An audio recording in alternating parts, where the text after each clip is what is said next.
welcome to Mass Effect. Starting a whole new LP project on my channel is Mass Effect, a game released in 2007 by Bioware. It is the first game in the Mass Effect trilogy. Outwardly, it looks like a third-person shooter, but do not be fooled. It is in fact a space opera tactical RPG.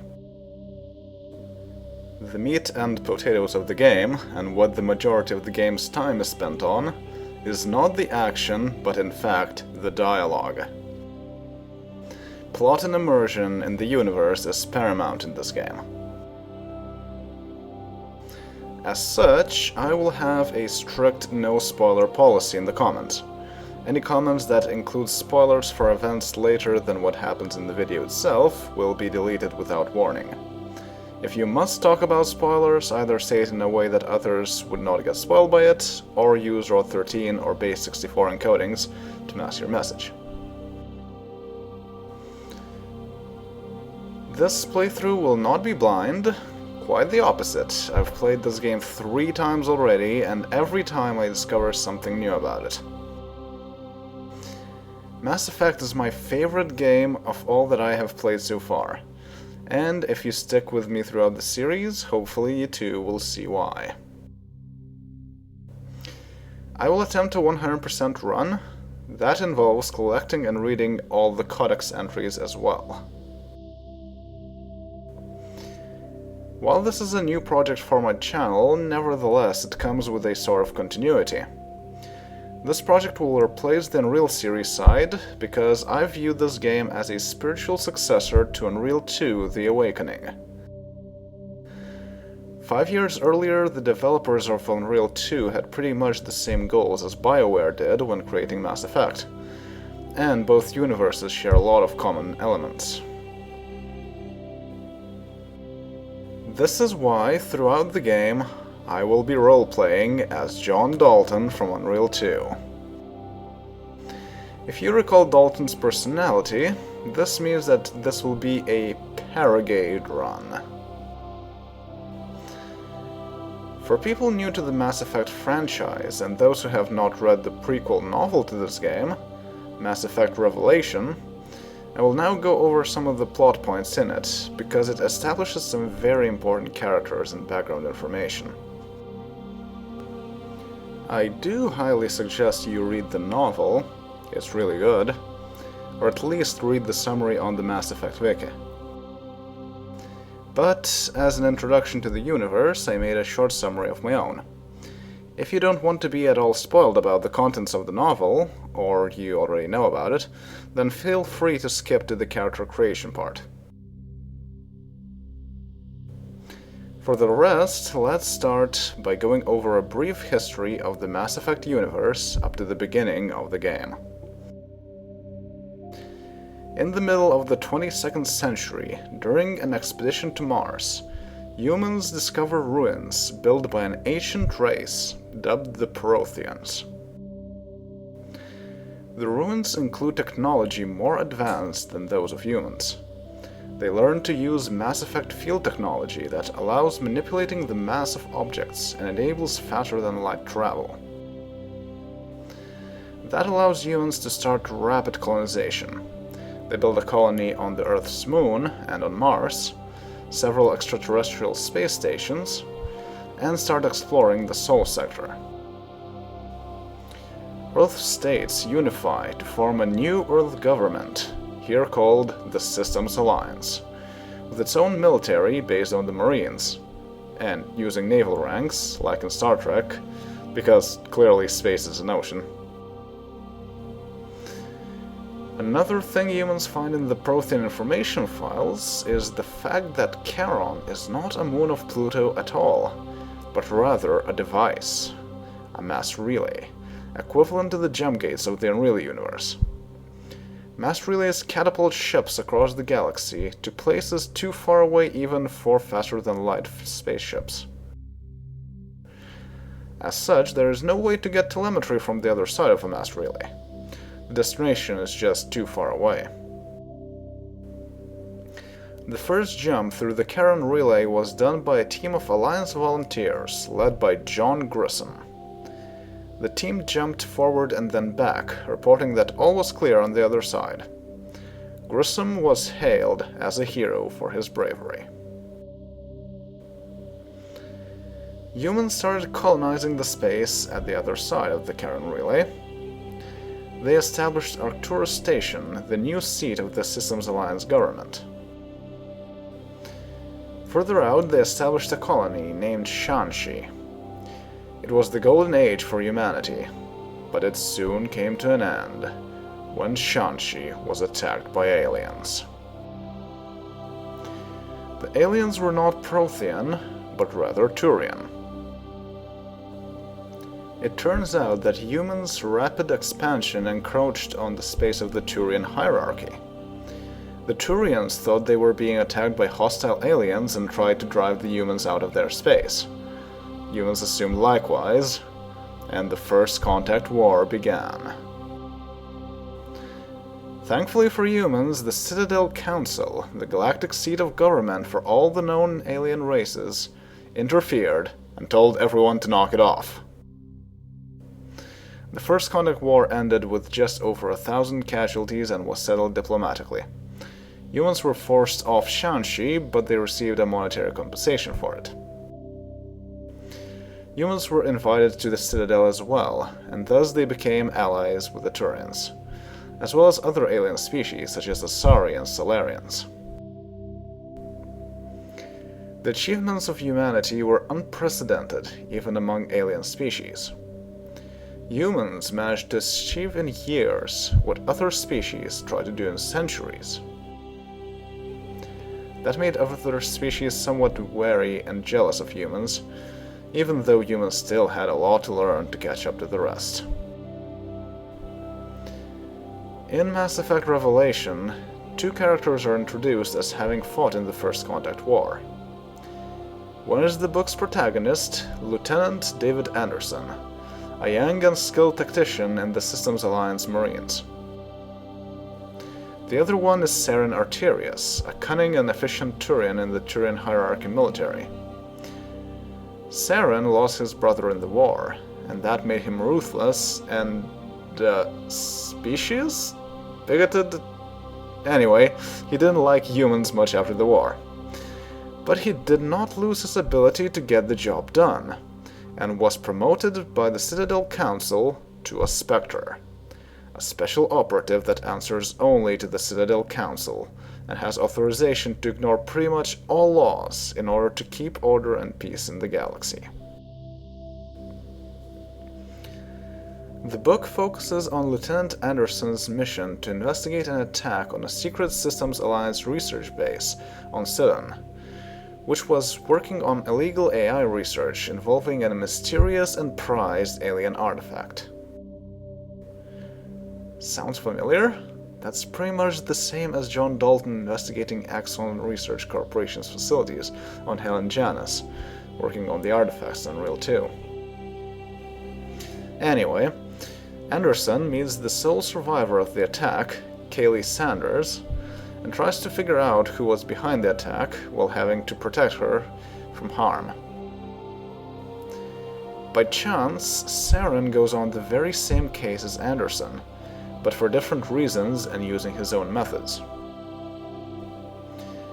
Meanwhile, the human ambassador to the Citadel Council, Anita Doyle, manages to soften the fallout from the Citadel Council after Saren reports about the illegal human activities on Sidon, and even manages to have Anderson officially assigned to Saren's investigation as a potential first human candidate to the Spectres.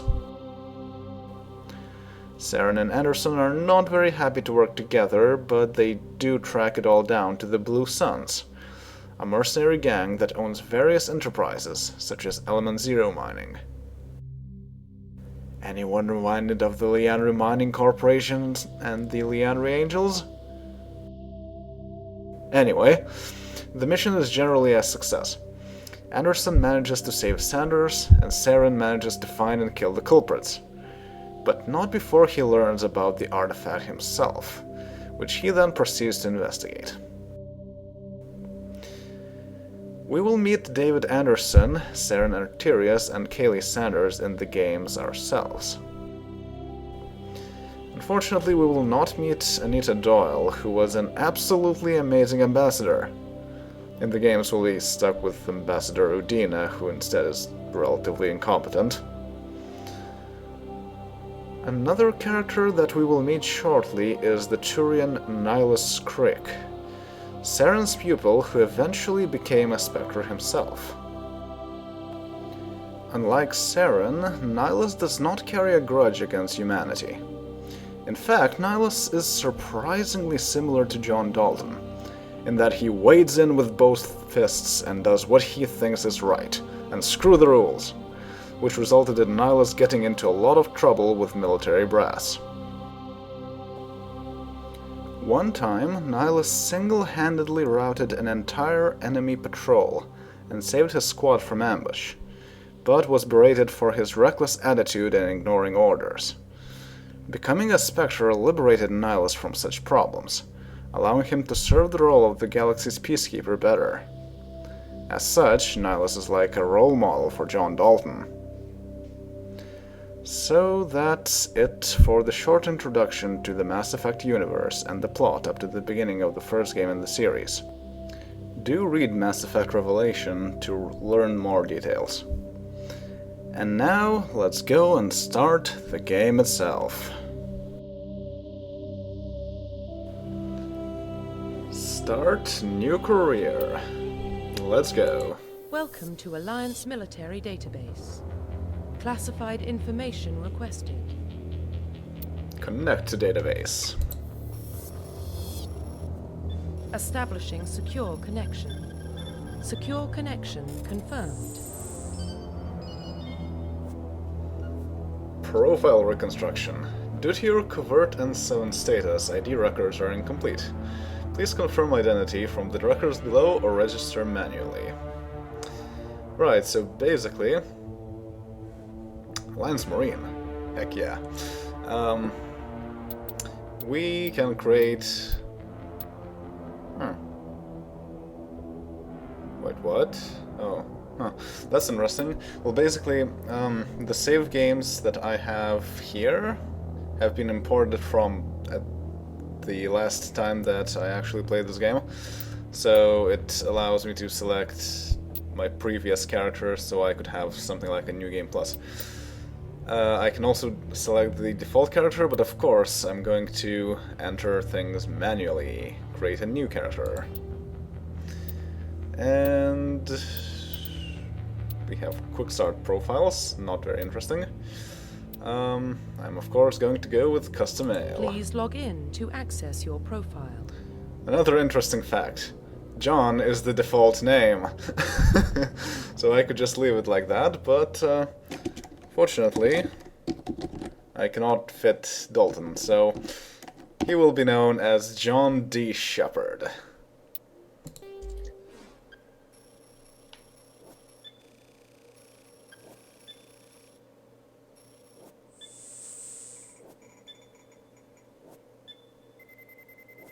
Warning, data corruption detected.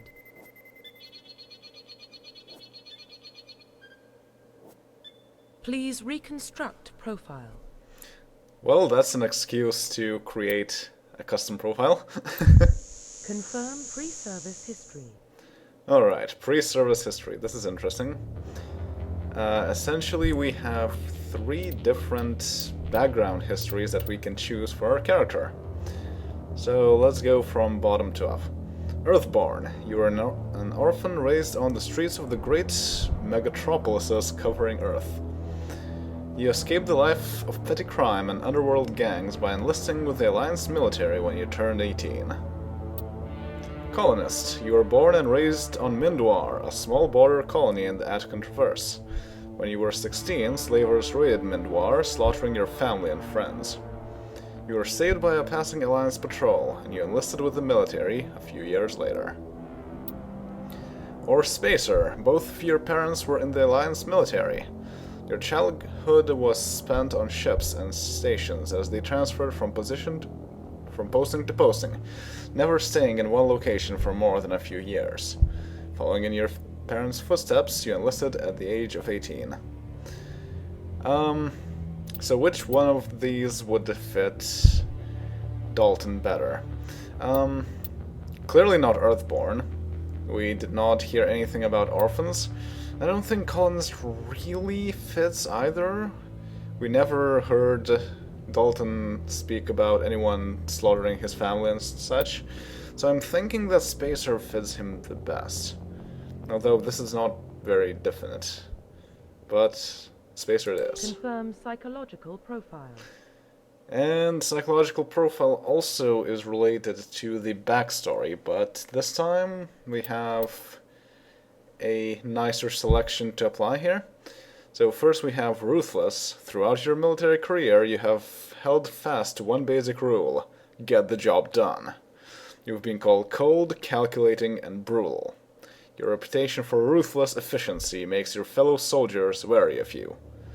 And also, nobody expects the Spanish Inquisition.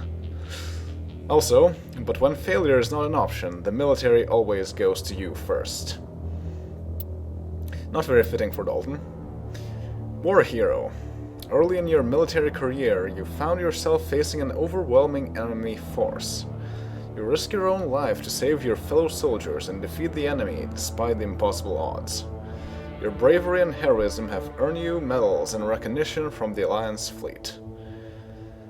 Now this fits Dalton fairly well, but it fits Dalton pretty much at the middle game of Unreal 2.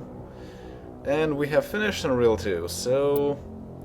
Sole Survivor. During your service, a mission you were on went horribly wrong.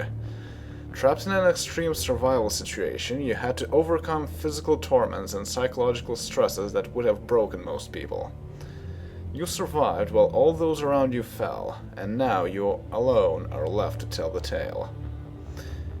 Sole Survivor, in my opinion, makes the most sense in this particular circumstance, because we do know that John Dalton at the end of Unreal 2 lost his entire crew and the ship itself.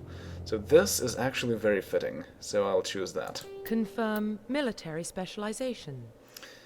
Alright, and this is basically RPG class selection. We have Soldier, which is kind of the basic warrior type. We have, I guess I'll start from Adept, which is kind of like a mage. And then we have Engineer, which is another kind of a mage. I guess you could say one is a cleric and the other one is sorcerer, but I wouldn't know which one is which, really. And then we have Infiltrator, which is a hybrid class between Soldier and Engineer. Sentinel, which is a hybrid class between Engineer and Adept, which is kind of like Druid, I guess. And Vanguard, which is a hybrid class between Soldier and Adept. So it's kind of similar to Might and Magic games. I'm going to choose Vanguard, basically because of achievements. Vanguards are biotic warriors. They combine biotics and weapons to take down opponents, and are especially deadly at short range. They use pistols and shotguns, and can specialize in medium armor. Shotguns, that's the main thing for Vanguards, and you get an achievement for using shotguns for some amount of times. I guess getting some amount of kills or something. And in this game, achievements are actually useful. They have a gameplay impact, which is very awesome. I guess some people argue that maybe they should then be called unlockables or something. But whatever, I like the system. So Vanguard it is. Oh, select a bonus talent. This is what you get for having achievements. Since I had one playthrough where I played with a main weapon being assault rifle, one with a sniper rifle, I can choose one of those, so I could specialize in those as well. But clearly I don't really want that. I want to use shotguns. So singularity it is. Confirm facial identification. Alright, so we have like the default Shepard face. But we can change appearance. Of course, I'm going to do that. And there are some presets. And there are quite a few things that you can change.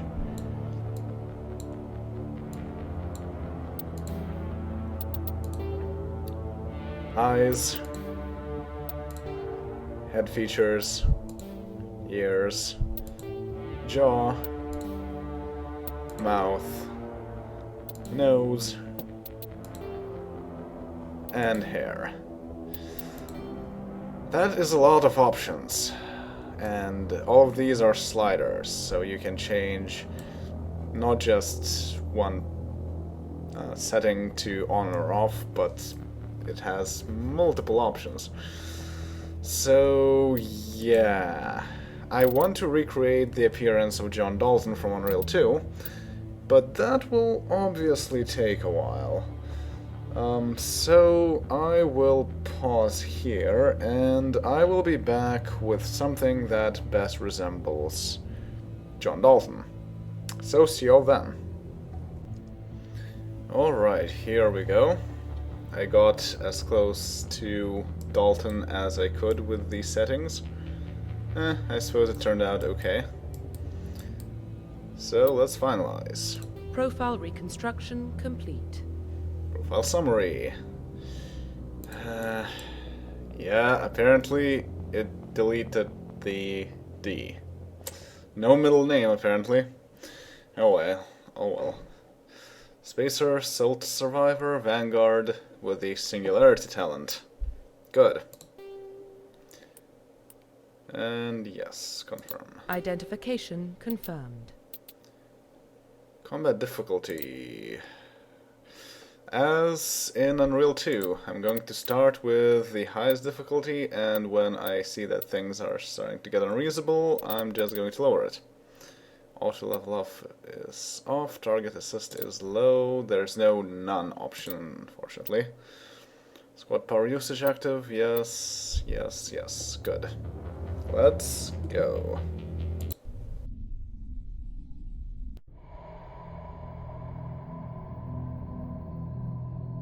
Well, what about Shepard? He's a spacer, lived aboard starships most of his life. Military service runs in the family. Both his parents were in the Navy. He saw his whole unit die on a cruise. He could have some serious emotional scars. Every soldier has scars. Shepard's a survivor. Is that the kind of person we want protecting the galaxy? That's the only kind of person who can protect the galaxy. I'll make the call. In the year 2148, explorers on Mars discovered the remains of an ancient spacefaring civilization. In the decades that followed, these mysterious artifacts revealed startling new technologies, enabling travel to the furthest stars.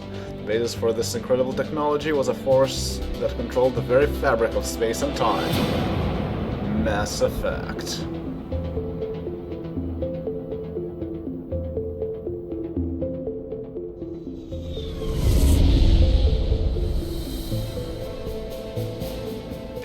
Prime relay is in range.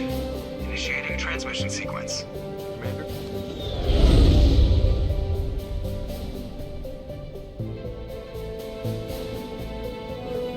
We are connected. Calculating transit mass and destination. The relay is hot, acquiring approach vector. All stations secure for transit.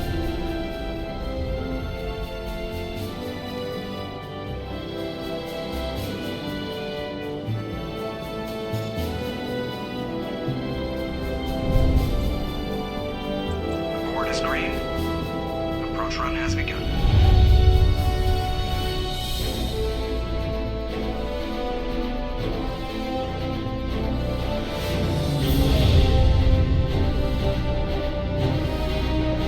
Hitting the relay in 3, 2,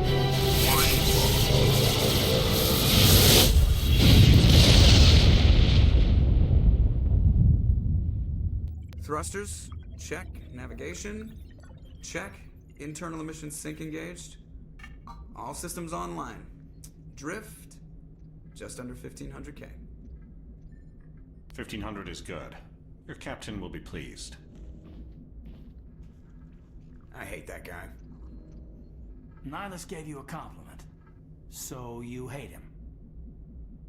You remember to zip up your jumpsuit on the way out of the bathroom? That's good. I just jumped us halfway across the galaxy and hit a target the size of a pinhead. So that's incredible.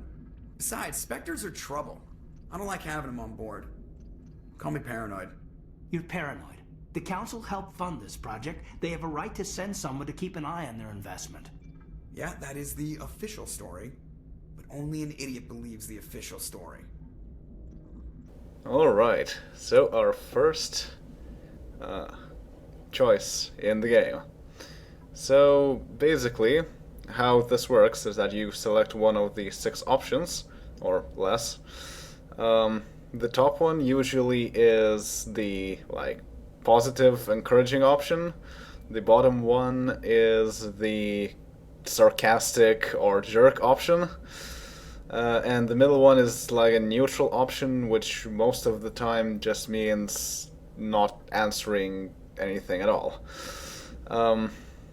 And depending on how you answer, you get Paragon or Renegade points. So this is Paragon, this is Renegade. This is neutral, and you don't get anything usually. But yeah, we'll see that later.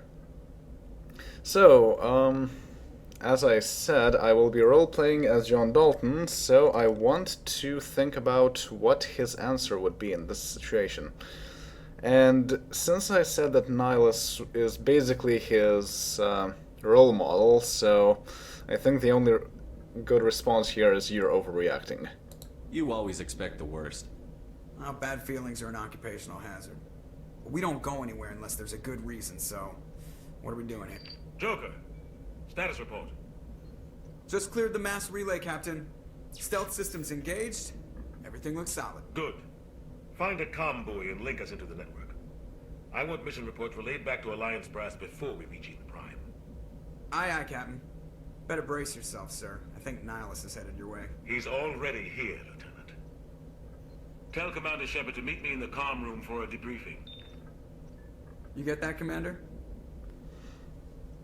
Is he upset? I heard, or you made him mad.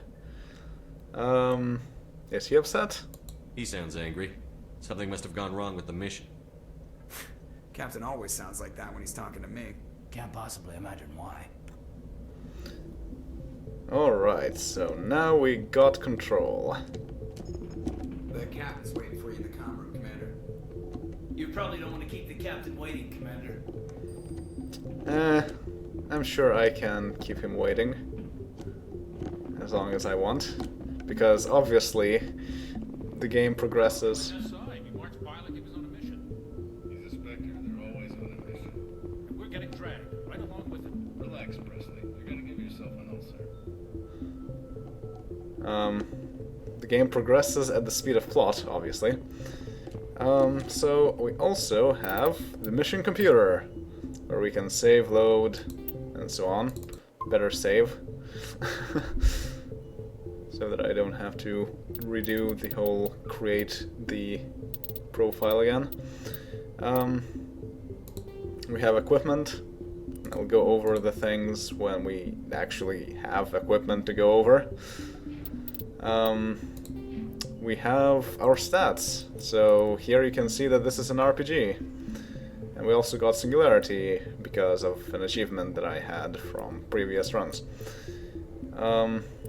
I'll go over things a bit later too. We have the map. We're supposed to go to the comm room. And there's the journal, which just tells you quests. So we just need to speak to the captain. There's missions and assignments. Assignments are side quests and missions are the main plot. So generally you want to finish as many assignments as you can before you finish a mission. And there's codex with miscellaneous information, which I will go over at the end of every episode for a few minutes. But not right now. Let's just hear what people in the crew have to say. So let's talk to Presley. Here's Navigator. Congratulations, Commander. Looks like we had a smooth run. You heading down to see the captain? Alright, so Shepard here, as far as I can tell, is supposed to be the executive officer of this ship, the Normandy. Well, the executive officer obviously is the person who takes care of the crew and relays orders from the captain. So, let's see. He wants to see me. I heard you arguing. We did hear him arguing. Sounds like you don't trust our Turian guest. Sorry, Commander. Just having a chat with Adams down at engineering. I didn't mean to cause any trouble. But you have to admit, something's odd about this mission. The whole crew feels it. I don't know what you're talking about. This is just a test of this new ship, and we're not doing anything out of the ordinary. But what do you mean? You think the Alliance brass is holding out on us? If all we're supposed to do is test out the stealth system, why is Captain Anderson in charge? And then there's Nihilus. Spectres are elite operatives, top covert agents. Why send a Spectre, a Turian Spectre, on a shakedown run? It doesn't add up. Well, Spectres are really powerful, and I suppose Captain Anderson is a pretty famous person.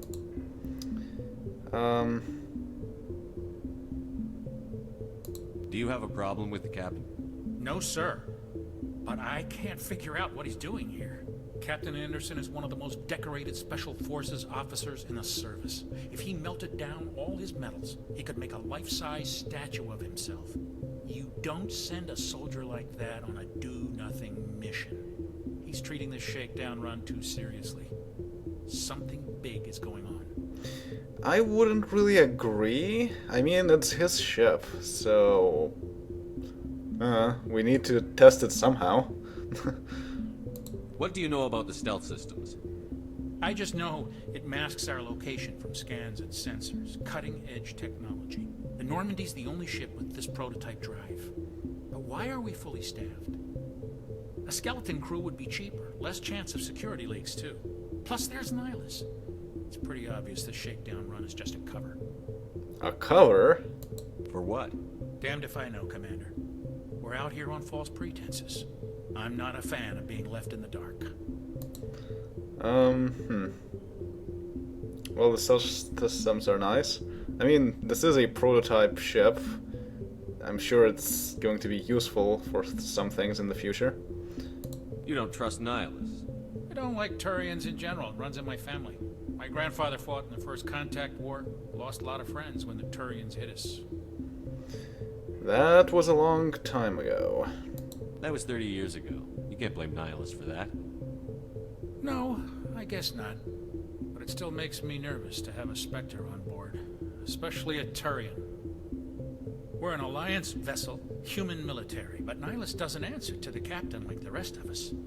Spectres operate outside the normal chain of command. And they don't come along just to observe shakedown runs. Nihilus looks like he's expecting some heavy action. I don't like it. Well, the ship is a joint human-Turian venture, so he kind of has a reason for being here. But whatever, I see your point. Things seem to be too prepared for just a shakedown run. So I'll look into it. I'll see if I can get some answers when I see him. Good luck, Commander. Thanks. Got a new codex entry and some experience. So obviously, once you get more experience, you get to level up and put more points into stuff. Alright, well, it's been a while. So let's save, and we will go on our first mission or such in the next episode. See y'all then. Later.